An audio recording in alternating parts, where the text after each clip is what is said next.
Hello everyone, welcome back to another episode of r/MaliciousCompliance. In today's episode, why did they get in for free?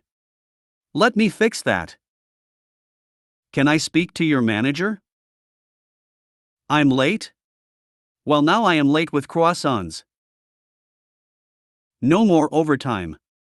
No more services on the customer's yard. Now I drive around most of the day. Before we get started, make sure to subscribe so you will never miss a video. So let's get started. Why did they get in for free? Let me fix that. I used to work as a bouncer/doorman at a bar that charged a $2 cover on weekend nights. Everyone paid to get in, with only one exception: party buses. We had an agreement with the different party bus operators that if they brought their groups to our bar, they would get in for free. Lively crowds are good for business. So one night I'm working and a guy comes in with his girlfriend and I tell him it's $2 a head. He grumbles about it and I give him the same line I tell anyone who complains: a $2 cover is the cheapest thing you will buy here tonight. If you can't afford it, you might want to go somewhere else. He doesn't want to look cheap in front of his lady, so of course he pays. A couple minutes later he's back saying he just talked to some people who didn't have to pay, and wants to know why he got singled out. I tell him about the party bus rule and say those people must have come in on a bus. He motions towards some people sitting with his girlfriend and tells me, "You didn't charge my friends, and they didn't come on a bus." I recognized the people, and when they came in I asked them if they were from the bus, and they had said yes. So they lied to me. It happens, and normally I wouldn't worry about it. I tell him, "Well, it sounds like I made a mistake. I guess it's their lucky night." That's my hint to him that he should let it go. That's not good enough for him. He gets louder and keeps demanding I refund his $4 to keep things fair. I've had it with him. I tell him, "You're right. It's not fair. Let me fix it for you." He smirks because he thinks he's getting a refund, but he doesn't realize all I'm giving is some sweet MC. His smirk disappeared when I stepped away from the cash drawer and walked over to where his friends were sitting. In my most polite voice I said, "Hey, sorry to bother you guys, but there's a $2 cover tonight and your friend here told me you didn't pay.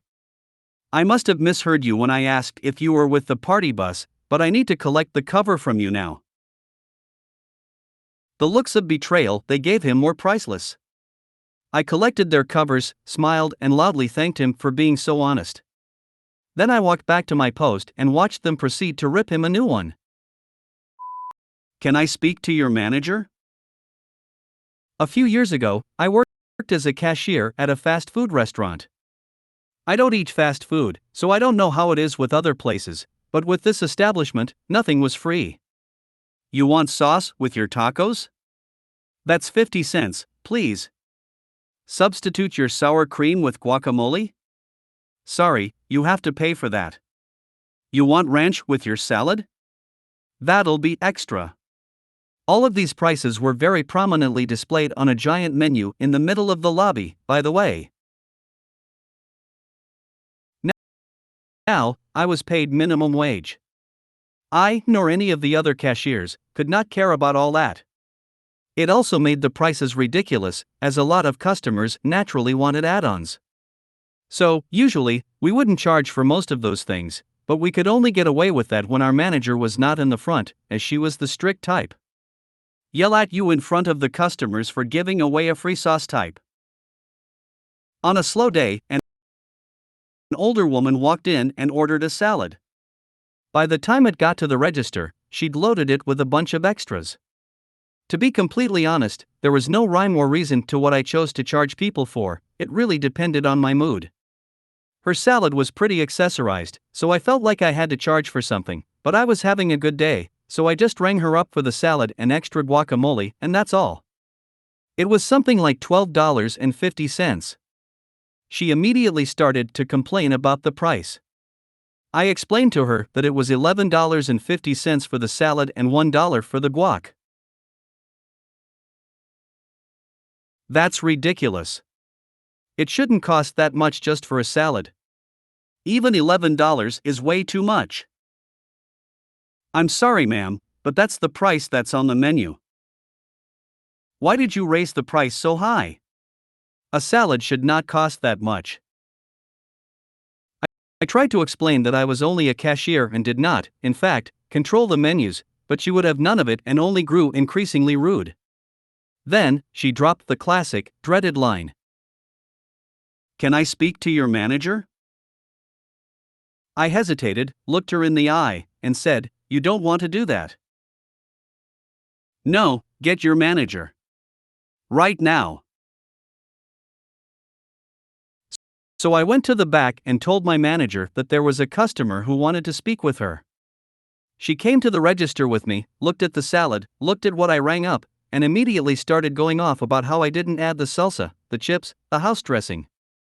I was used to this, so I just stood there and stared at the customer as my manager screamed at me.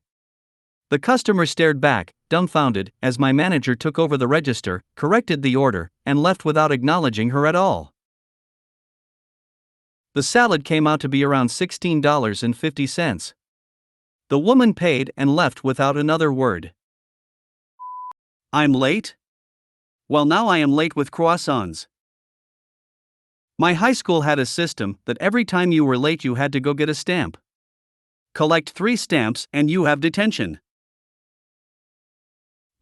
Before the first period started there was a bell signal. At the first bell everyone had to start forming rows depending on what your first class was. If you didn't make it by the second bell signal that rang 2 minutes later you were considered late. Now there were some teachers who didn't wait for that second bell and just instantly took their class. It happened often that I arrived at school in between the 2 bell signals. Some teachers didn't care, others would send me to go get my stamp. One time I arrived at the school right as the first bell rang. I saw the teacher already collected my class and was heading to the classroom. I quickly ran up to them and joined the back of the row. The teacher had spotted my maneuver and yelled at me I was late again and had to go get my stamp. Cue malicious compliance. Rather than going to the secretariat, I got back on my bike and headed to a local bakery shop to buy a big bag of croissants. After acquiring the croissants, I headed back home and waited there for a bit. I came back to school with about 5 minutes left of the first period. I went to the secretariat to get my stamp, had to listen to the usual, "You're lucky you're not 5 minutes later or you would have gotten 2 stamps. Yeah, it's not like I planned it." Then made my way to my classroom. I knock on the door and enter with a big smile holding up the bag of croissants. The teacher was pretty mad, yelled about that she saw me arrive in the morning and why I wasn't in her class. I calmly replied that she was the one that told me I was late, and since I was already late I didn't see the point in hurrying to catch as much of her class as possible. I added I was feeling pretty hungry since I skipped breakfast in an attempt at being on time. Now that I already was late I had decided to get me some croissants in the meantime. I then announced I bought croissants for everyone, not just for myself. The teacher was angry, but fun fact, if you don't care there isn't all that much they can do. I started handing out the croissants to everyone, and by then the bell for the start of the second period rang and we all left and went to the next class. And before anyone asks, yes, I did offer her a croissant as well, but she refused it. Afterwards one of the guys from the secretariat came up to me to talk about the croissant incident. I told him how insane it was that I always got stamps for barely being late. He told me he understood my frustrations but that they can't allow students leaving the school premises to buy croissants for insurance reasons. But nothing else happened other than our talk. However, the next time I joined our row in between bell signals I didn't get sent to go get a stamp anymore. No more overtime. No more services on the customer's yard. Now I drive around most of the day. I'm a diesel mechanic that works for one of the largest 2 fleets in the United States.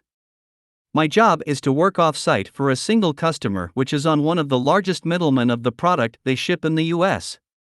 I can't much more about the product because it would give away exactly who they are, and this isn't a throwaway account. Anyway, my job is to load up my truck at the shop with parts and oil, travel to the customer's site, take inventory of the units on their yard, compare the list to overdue and coming due services, work on the customer write-up list, work on our internal company campaign list, send an email and internal memo about any truck I work on and receive info about, pay attention to the internal group text, keep up on my training online, do repairs on site, and look at drive-ups as they come in. I have to keep track of everything. It took some getting used to, but I'm decent at it now.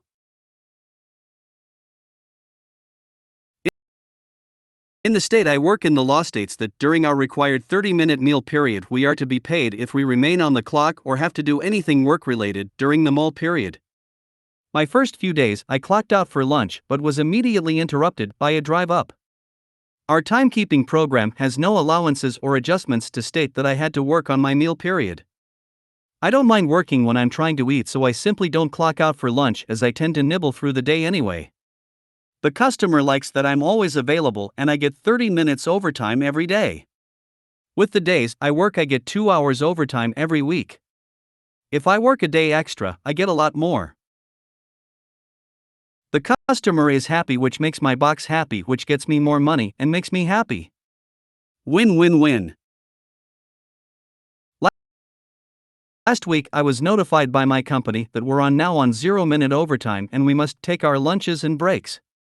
No problem. I'm pretty compliant because my boss is cool. I was also told that we can no longer do any repairs or services on site. They have to be done at the shop. Again, no problem. I don't really care where they want them done. Any overtime has to be pre-approved by my boss's boss's boss. I've worked with him in the past and he's also pretty cool, but he's very busy and rarely responds right away. Here's the malicious compliance part. I now come back to the shop for my breaks and lunch near the end of the day because I'm not interrupted here. That's an hour not at the customer's yard. I also have to come back here to do services, so I'm rarely at the customer's yard now. As any overtime requests go mostly unnoticed, I don't do any more overtime. I get drive-ups during the day and I have to tell the drivers to contact corporate as I have to adhere to these new rules or I'll be fired. The broken down tractors and trailers are piling up in the customer's yard because I'm barely there, and they're piling up in the shop yard because I now spend most of my time driving back and forth and the other staff count at the shop hasn't increased. No overtime, more driving in circles, much less actual work. If you made it to the end of the video, thanks for watching. Don't forget to like, subscribe and share, and we will see you in the next video.